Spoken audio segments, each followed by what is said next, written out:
బ్రహ్మాండమైన ఉపన్యాసకుడుగా బాగా చెప్పావు. స్పోక్స్ పర్సన్ ఇక్కడికి వచ్చేటప్పటికి అసలు ఇక్కడ ఉంటుంది, సినిమా అంతా ఇక్కడ ఉంటుంది. మనమైనా 9:30కి మీటింగ్ అని అంటే 11 గంటలకు మనం మీటింగ్ స్టార్ట్ చేసామంటేనే ఇక్కడ మనం ఫెయిల్ అవుతున్నాం అని అర్థం. ఈ త్రికరణ శుద్ధిలో ఈ 2 పార్ట్లు బాగుంటాయి. ఎందుకంటే పని చేయాల్సిన పని లేదా, శారీరక శ్రమ మానసిక శ్రమ ఎక్కువ పెట్టాల్సిన పని లేదు. కానీ దీనికి కూడా వాల్యూ, దీని వాల్యూ 1%, దీనికి 0.5% చెప్పిన దానికి చేస్తేనే దానికి పరిపూర్ణత అనేది వస్తుంది. ఇది గుర్తుపెట్టు.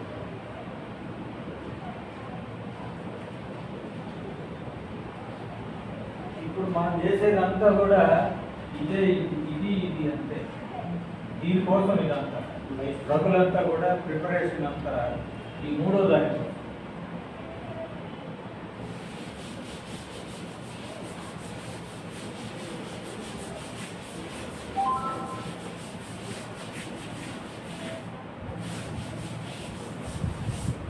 మనయన్నీ 15 పాయింట్లు, ఒక్కో పాయింట్ 3-4 నిమిషాలు, అంతా కలిపితే గంట 10 నిమిషాల్లో మనం పూర్తి చేస్తాం.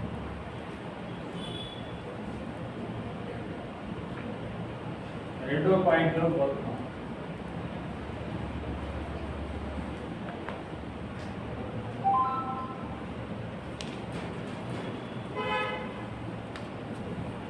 జన విజ్ఞాన వేదిక అంటే ఏమిటి? మీకు ఒక కిట్ ఇచ్చారు, సంచి ఇచ్చారు. సంచిలో జన విజ్ఞాన వేదిక అంటే ఏమిటి, దాని వివరాలు కలిగిన బుక్ కూడా ముందు ఆ బుక్లెట్ని బయటికి తీయండి. మీ సంచిలో ఉంది. మీ సంచి మీద ఎంగ్లము జన విజ్ఞాన వేదిక పేరు ఉంటుంది. అది ఒకసారి చూసుకోండి.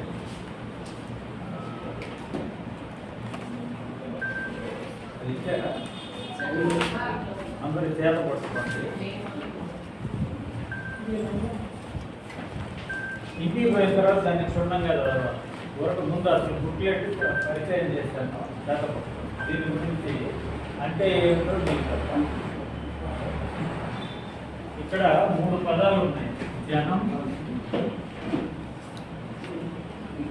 విజ్ఞానం, వేదిక.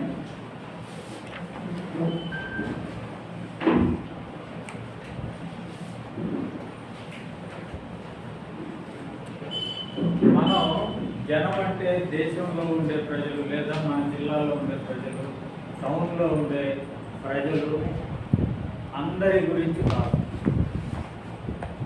దానిలో జనం అనేది ఏ అర్థంలో ప్రత్యేకమైన అర్థం, మనం ఏర్పాటు చేసుకున్న అర్థం.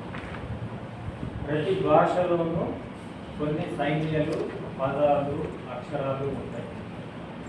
ప్రతి సంజ్ఞకి అంటే సంకేతానికి, ప్రతి గుర్తుకి అర్థం ఉంది. దీనికి కూడా అర్థం ఉంది, దీనికి అర్థం ఉంది, దీనికి కూడా అర్థం ఉంది. అవునా కాదు? దేని అర్థం సందర్భానుసారంగా ఉపయోగిస్తుంది. ఇవి కూడా ఈ జనం అనేది ఏ అర్థంలో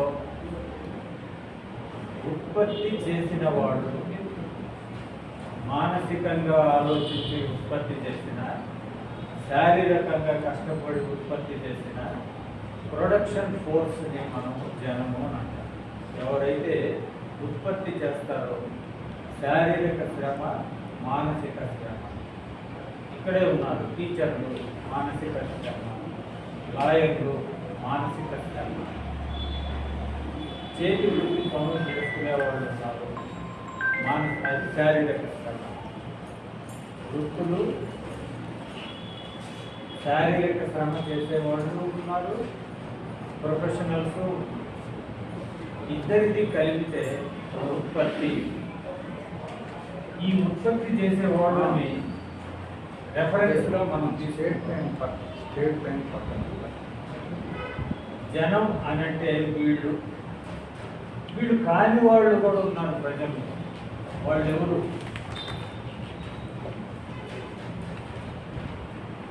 ఈ ఉత్పత్తిలో పాలు పంచుకోకుండా ఉండేవాళ్ళు ఉన్నారు. వ్యసన పరులు. వీళ్ళకి ఉత్పత్తిలో ఏం లేదు. ఉద్యోగంలో లేదు, వృత్తుల్లో లేదు, శిక్షణలో లేదు. 34% ఉన్నారు. వీళ్ళకి అవకాశం లేదు, మోటివేషన్ లేదు.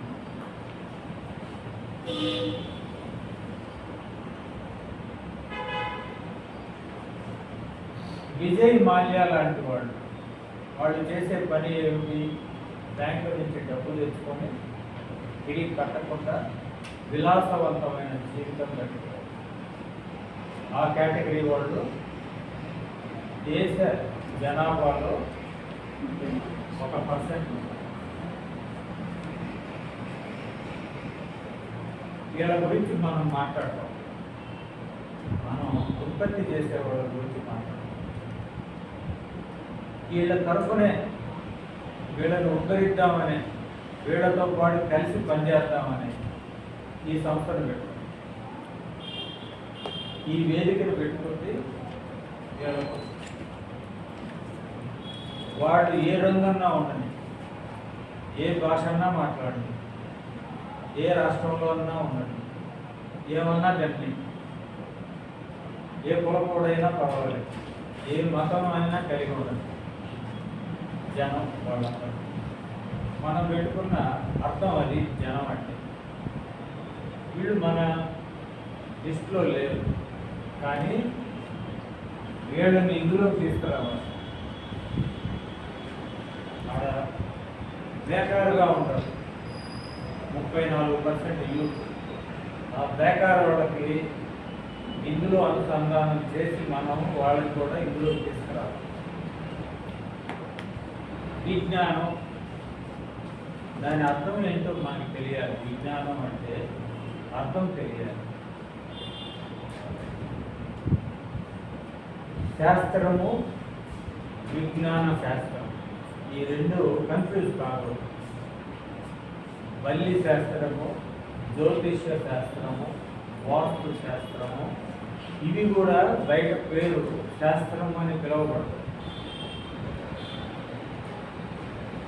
Physical sciences, chemistry, physics, biological sciences, zoology, botany, biomedical sciences, medical sciences, ఇవన్నిటికీ కూడా చివరిలో శాస్త్రము అని వస్తుంది.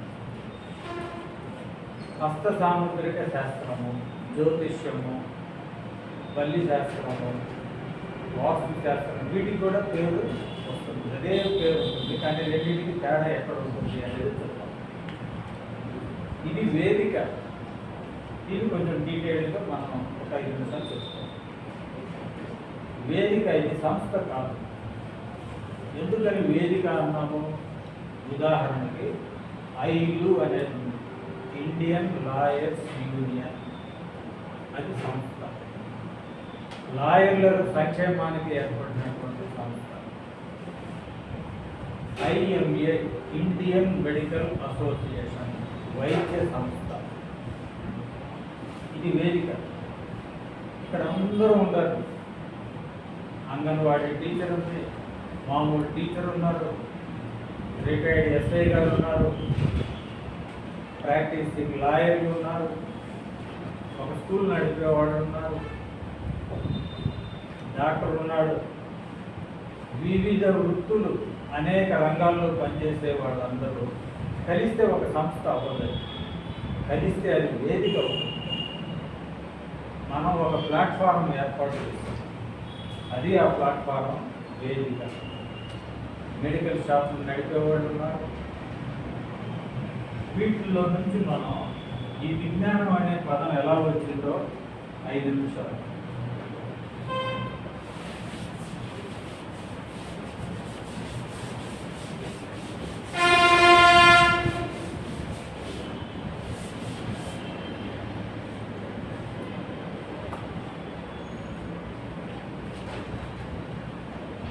మన చుట్టూరు ఉన్నటువంటి దాన్ని మనం ప్రకృతి అంటాం. మనకి దగ్గరలో ఏది కనపడిందో అదంతా ప్రకృతి.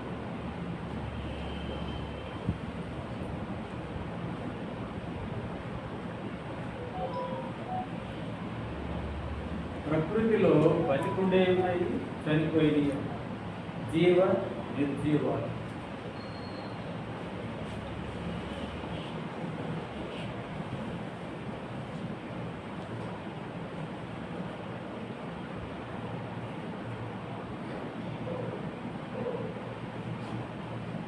ఇదంతా కలిపి పదార్థంతో తయారైంది. మన దగ్గర పదార్థం ఉంది, మనలో కూడా, దీంట్లో కూడా పదార్థం. ఇది జీవం, ఇది నిర్జీవం. రెండిట్లో కామన్ పదార్థం. ప్రతి పదార్థానికి దాని లక్షణాలు ఉంటాయి. దాని విషయము అంటారు. పదార్థ లక్షణాన్ని విషయము.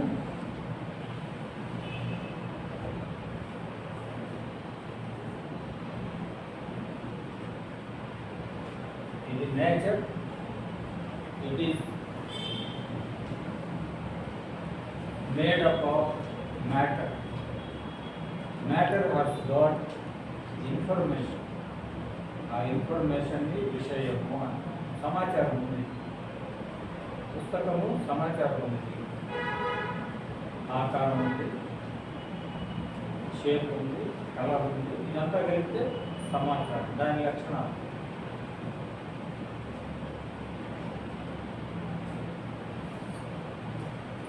ఇదంతా వాస్తవము. వస్తు సముదాయం కలిగినటువంటి దాన్ని వాస్తవము. ఎవరైనా సరే వాస్తవము అనే పదం వాడుతూ ఉంటాం నిజ జీవితం. ఈ విషయము అంతా కలిపి అన్నిటి గురించి చెప్పేదాని గురించి అది వాస్తవము. రియల్. ఇంగ్లీష్లో real. This is real. It is not imagination. It is there. అక్కడై ఉన్నది, అది ఉంది, ఉనికిలో ఉంది. ఇది ఎట్లా తెలుస్తుంది మనకి? ఈ చుట్టుపక్కల ఉన్నవన్నీ కలిపి వాస్తవము అయ్యే పని అయితే, రియల్ అయ్యే పని అయితే నీకెట్లా తెలిసింది? పంచేంద్రియాల ద్వారా మనకి తెలుస్తుంది. సెన్స్ ఆర్గాన్స్, 5 పంచేంద్రియాలు, 5 ఇంద్రియాలు.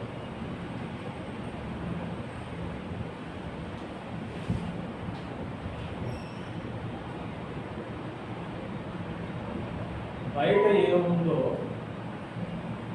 ఇంద్రియాలు గ్రహించి వాటి నాడుల ద్వారా దగ్గరలో ఉన్న కేంద్రానికి చేరుస్తాయి సమాచారం. ఇది వేగం 100 మీటర్ల సెకండ్.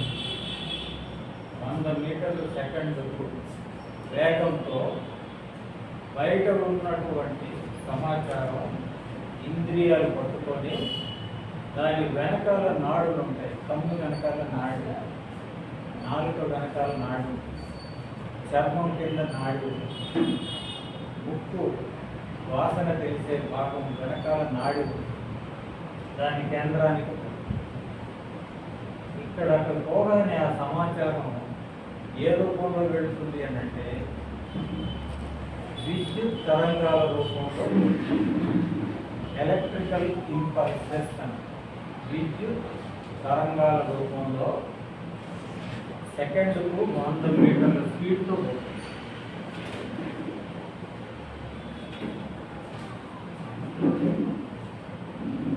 ఇక్కడికి పోగానే ఈ కేంద్రంలో అది పడంగానే మనకేమనిపిస్తుందంటే ఒక ఫీల్, నాకేదో అనిపించింది. దాని పేరు అనుభూతి, ఫీల్. కనుక ప్రకృతికి మనిషికి మధ్యలో కాంటాక్ట్ పాయింట్ ఏమిటి అని అంటే ఫీల్, అనుభూతి అనేది ప్రకృతితో మనం మమేకమయ్యే మొదటి స్టెప్.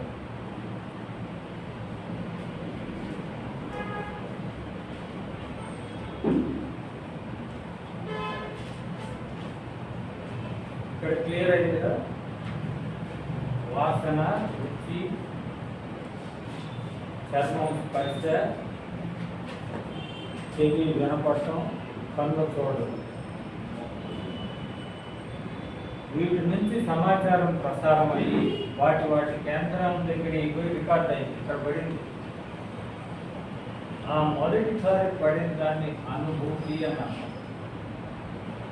ఈ అనుభూతి ఇక్కడ కాదు, పెద్ద మెదడుకు చేరుతుంది.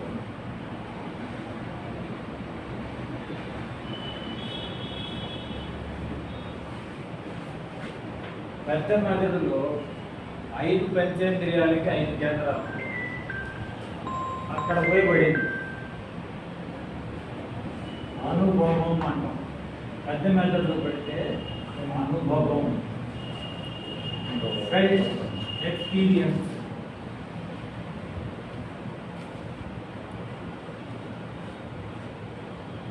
ఎక్స్పీరియన్స్ అనుభవమైంది. పెద్ద మెదడుకి చేరితే అక్కడ అనుభవమైంది. ఉదాహరణకి పులిని చూసావు, నీ చూపు చూసింది, నిప్పు పట్టుకున్నావు, కాలింది. ఇంకా మిగతా వాటి మొదట ఇక్కడ పడింది, అనుభూతి చెందావు. ఫ్రాక్షన్ ఆఫ్ సెకండ్ మాత్రమే ఉంటుంది ఇక్కడ. స్టోర్ అయ్యి రికార్డెడ్గా ఎల్లకాలం ఉండదు. ఇక్కడ పడింది 39 సెకండ్లు. అనుభవం ఎవరికైనా అనుభవం అయింది, ఎక్స్పీరియన్స్, ఎక్స్పీరియన్స్ అనే భావం మొదటి ముద్ర. అది 39 సెకండ్లు మాత్రమే ఉంది. పడిన అనుభవం ఏమవుతుంది? స్టోరేజ్ దగ్గరికి వెళ్ళిపోతుంది.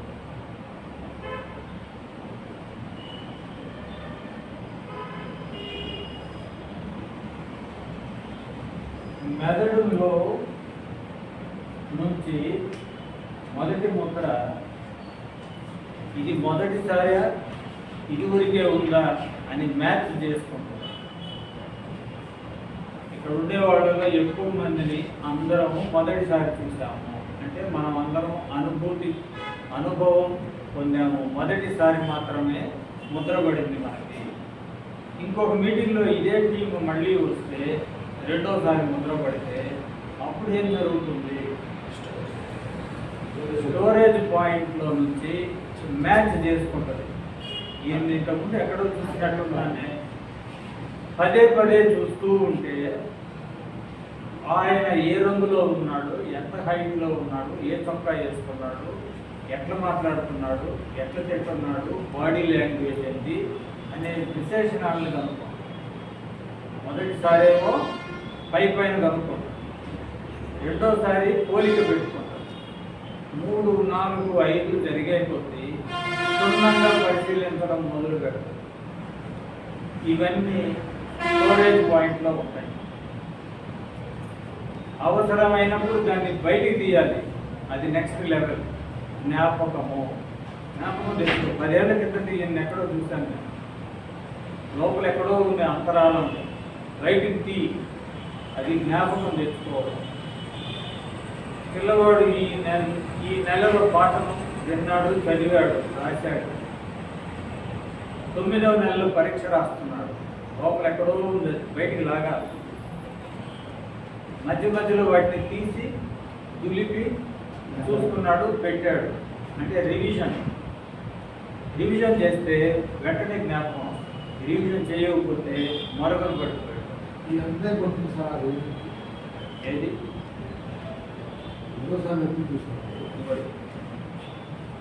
జ్ఞాపక శక్తి అనేది 2 విధాలు. పుట్టుకతో జ్ఞాపక శక్తి అంటే జెనెటిక్, రెండోది అక్వైర్డ్, సాధన ద్వారా తెచ్చుకున్నాం.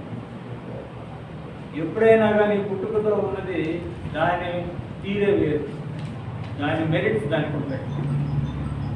సాధన ద్వారా చేయాలి అని అంటే చాలా కష్టపడాలి. ఎవరైనా చేసేది రెండోది. అందరం యావరేజ్గా పుట్టాం.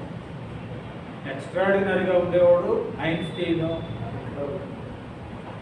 ఆ పెద్ద ఆయన కుర్చీలో ఉన్నాడు కదా, స్టీఫెన్ హాకింగ్, ఇట్లాంటి వాళ్ళు ఎక్స్ట్రాడినరీ. వాడికి 160 ఆ పైన ఉంటుంది హైట్. మనం వాళ్ళ సంగతి మాట్లాడకూడదు. కోటిలో ఒకడు ఉంటాడు, కోటికి ఒకడు ఉంటాడు. ఎక్కువ మంది యావరేజ్ 90-110 మధ్యలో ఉంటాం. అందరూ సాధన చేయాల్సిందే. సైకిల్ ఎట్ట నేర్చుకుంటావు? సాధన ద్వారా. డ్యాన్స్ ఎట్ట నేర్చుకుంటావు? సాధన ద్వారా.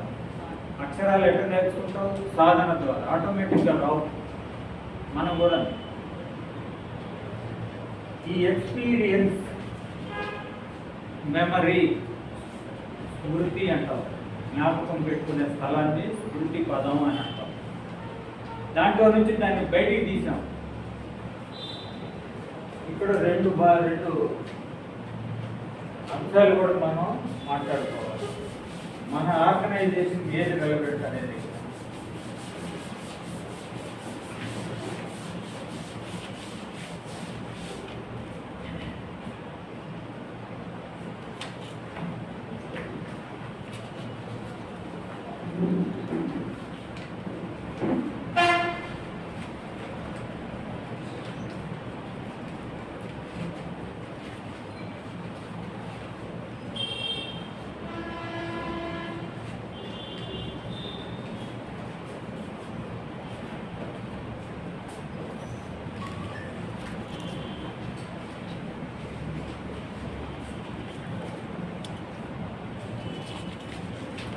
ఒక పనిని చేయడం మొదలు పెడితే తడబాటు, ఆలస్యం, పొరపాటు అన్నీ జరుగుతాయి.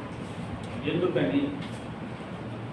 మెదడులోకి ఆ సమాచారం ప్రసారం అయ్యే ఛానల్, దారి, మార్గము సాఫీగా ఉండదు. నువ్వు పని మొదలు పెట్టినప్పుడు దాని సమాచారము ఎలా చేయాలి, దాని పరిమితులు ఏమిటి, కష్టాలు ఏమిటి, ఇవన్నీ ఎవరికి మొదట్లో తెలియదు. అందుకనే ఆలస్యం అవుతుంది, తడబాటు ఉంటుంది, తప్పులు జరుగుతుంది.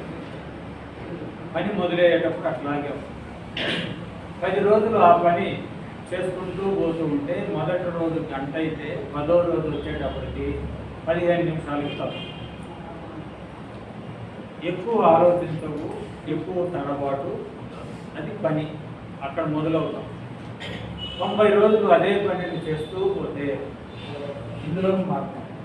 అలవాటు అంటే ఏం జరిగింది? దారి సాఫీ అయిపోయింది, ఎక్కడ అడ్డాలు లేదు. ఆలోచన లేకుండా మీ చేతికి ఇప్పుడు ప్లేట్ ఇచ్చారు, మీరేం చేశారు? పాట వింటూ ఉన్నారు, తింటూ ఉన్నారు. ఇది ఎలా ఏర్పడింది? అలవాటు. అలవాటు తర్వాత 2 పనులు ఏకకాలంలో ఎట్ట చేయగలిగారు? ప్రాక్టీస్. Auto pilot. తింటూనే ఉన్నావు, ఇక తింటూనే ఉన్నావు, ఈ పని చేసావు, ఇది పని చేస్తా ఉంది, నోరు ఆడుతా ఉంది. సెల్ ఫోన్లో మాట్లాడుతూ ఉన్నావు, కారు డ్రైవ్ చేస్తూ పోతున్నావు.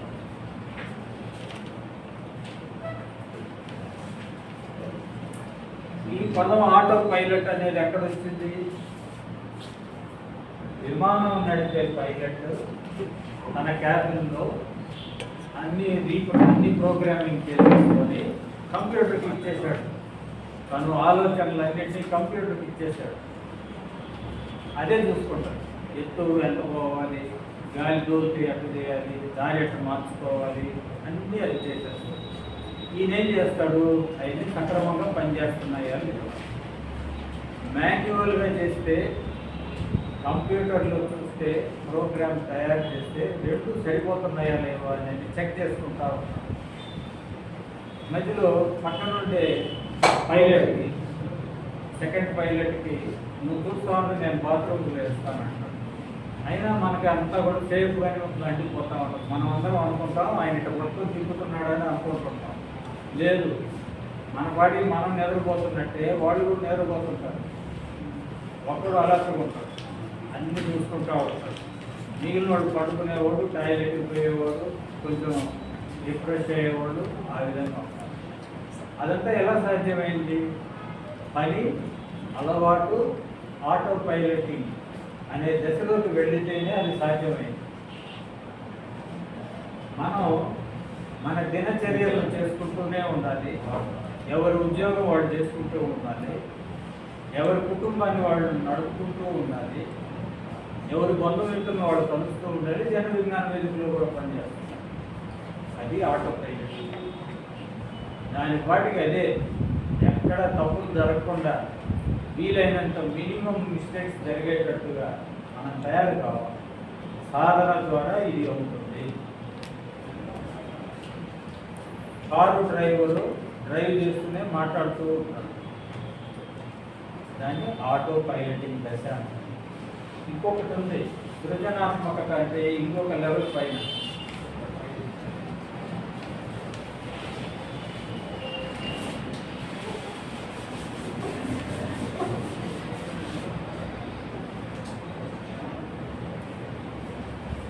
పని చేశాను, ఇక్కడ నుంచి ఈ న్యూరాన్ నాడీ కణము ఈ సమాచారాన్ని మొత్తాన్ని గైడ్ చేస్తూ ఉంటుంది. దీని పేరు న్యూరాన్. ఇట్లాంటివి మనిషి మెదడులో 1000 కోట్లు ఉన్నాయి.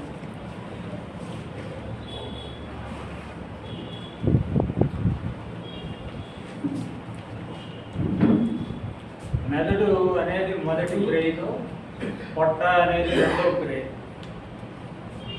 ఇక్కడ 10 కోట్ల కణాలు ఉన్నాయి. చిన్న మెదడు పెద్ద మెదడు దాని గురించి కాదు మనం పెట్టుకోండి. అసలు మెదడు తలలో ఉంటుంది అని అనుకోని దానికి ఒకటి అనుకుంటే అక్కడ 1000 కోట్ల కణాలు ఉన్నాయి. మన పొట్టలో ఉన్నటువంటి నాడుల్లో ఉండే నాడీ కణాలు 10 కోట్లు.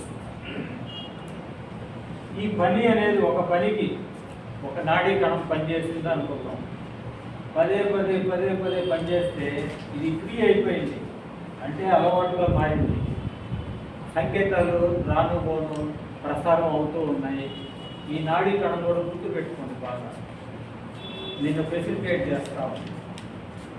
ఆటో పైలట్కి పోవాలి అని అంటే పక్కన ఉన్నటువంటి వీటిని డెండ్రైట్స్ అంటారు. ఈ విస్తరిస్తూ ఉంటాయి. నువ్వు ఆటో పైలటింగ్ దశలోకి పోయేటప్పుడు ఇక్కడ వేరే నాడీ కణాలు ఉన్నాయి.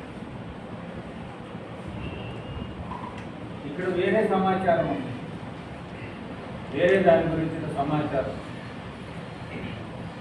వాటి నాడీ కణాల నుంచి తీగలు వస్తాయి. ఈ రెండు కలుస్తాయి.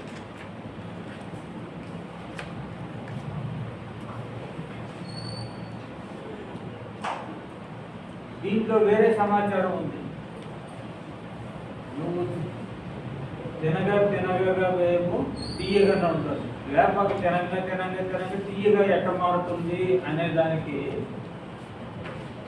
కొత్తగా వచ్చింది. ఇందులో వేరే సమాచారం దీనికి ప్రసారం అయింది, ఎక్స్చేంజ్ చేసుకున్నాయి.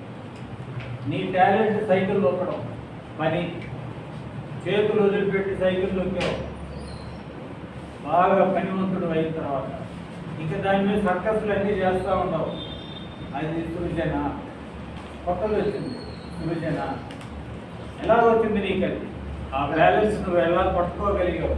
పక్కన ఉన్న కణాల్లో నుంచి అనుసంధానం చేసావు. దాన్నే లాటరల్ థింకింగ్ అని కూడా అంటారు. ఒక పనిని నువ్వు పట్టుకొని నేర్చుకుంటా పోతే 10 రోజుల్లో ఆ పని వచ్చింది, 90 రోజుల్లో అలవాటు అయింది. సంవత్సరం అయిన తర్వాత ఆటో పైలటింగ్లో పోయావు. 4-5 ఏళ్ళు అయిన తర్వాత సృజనాత్మకంగా నువ్వే క్రియేట్ చేసావు. నువ్వే సైకిల్ తయారు చేసావు. సైకిల్ని పలు విధాలుగా మార్చావు. దాని మీద ఆసనాలు వేసావు. దాంట్లో జిమ్ తయారు చేసావు. ఇది ఇటువంటి బ్రెయిన్ జన విజ్ఞాన వేదిక కార్యకర్త దగ్గర డెవలప్ కావాలి. ఆ బ్రెయిన్ కలిగినటువంటి జన విజ్ఞాన వేదిక కార్యకర్త జన విజ్ఞాన వేదికకి ఆస్తి. మనం అందరం బయలుదేరేటప్పుడు ఇక్కడనే బయలుదేరుతాం. మన గమ్యం ఎక్కడ అనంటే సృజనాత్మకంగా మనం పని చేయడం నేర్చుకోవాలి. కప్పులు గడిగేవాడు 5 స్టార్ హోటల్ నిర్మించడం. అట్లాంటి 5 స్టార్ హోటల్ చాలా వాటిని అనుసంధానం చేసి ఒక చైన్ తయారు చేయడం, మొదలుపెట్టిందేమో కప్పులు కడగడం, చివరికి ఎక్కడ ల్యాండ్ అప్ అయ్యాడు, ఒక పెద్ద సామ్రాజ్యాన్ని, 5 స్టార్ హోటల్ సామ్రాజ్యాన్ని నిర్మించాడు. అది వ్యాపారస్తుడికైతే మన వేదికకి కావాల్సింది ఆస్తి ఏమిటి అని అంటే సృజనాత్మకత కలిగినటువంటి కార్యకర్త కావాలి.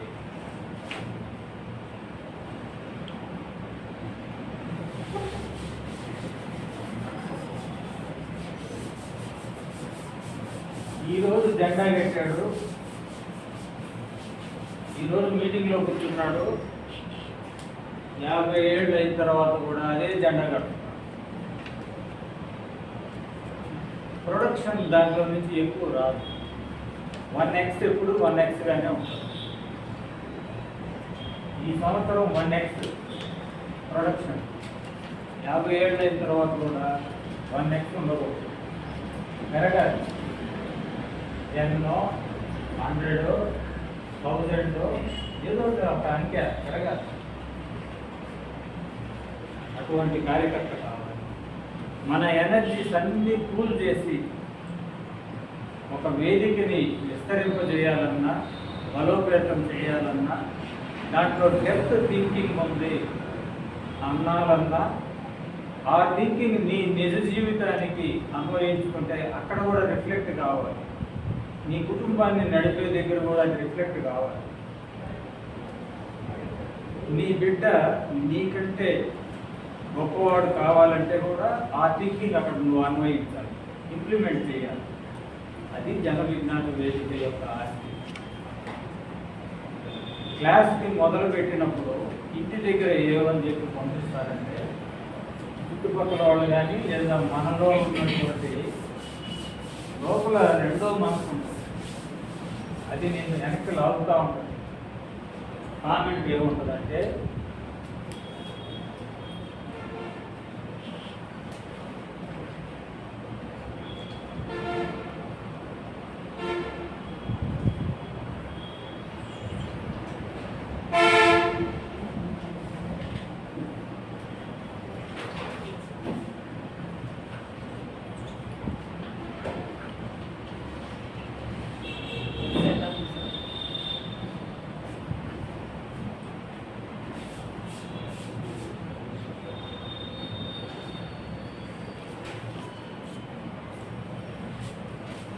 ఆదివారం కూర్చొని చికెన్ వండుకొని తిని టీవీ ముందు కూర్చోకుండా నీకు ఈ పనులు ఎందుకు? ఇది థింకింగ్. మనం అందరం బయలుదేరినప్పుడు మన రెండో మనసు ఉంది కదా, ఆ రెండో మనసు చుట్టుపక్కల ఉండే ఫ్రెండ్స్ కానీ కుటుంబ సభ్యులు కానీ ఇంకా తెలిసిన వాళ్ళు ఎవరైనా ఏడబోతున్నామంటే సంచి బుధాన్ని తగిలించుకొని ఆడబోతున్నాం. ఫస్ట్ కామెంట్ ఏమొస్తుంది? మనం మన ఆచరణ ద్వారా ఎక్కడికి పోవాలి?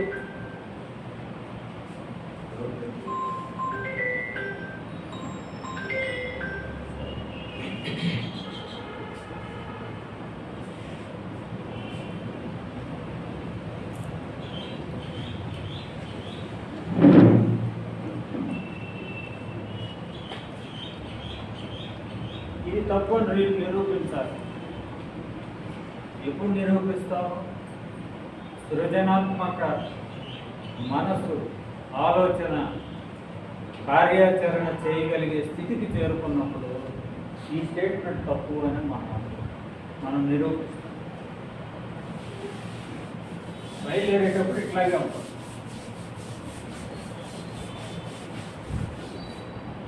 ఎందుచేత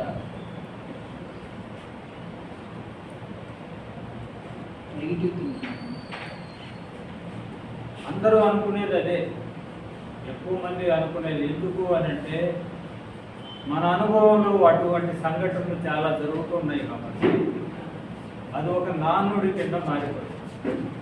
ఎవరైనా ఇట్లాగే ఆలోచిస్తాం. మీకు ఒక బుక్ ఇచ్చాము, పైకి తీయండి, జీవన శైలి మార్పు, మీ సంచులు తీయండి, ఆఖరి పేజీ తీయండి.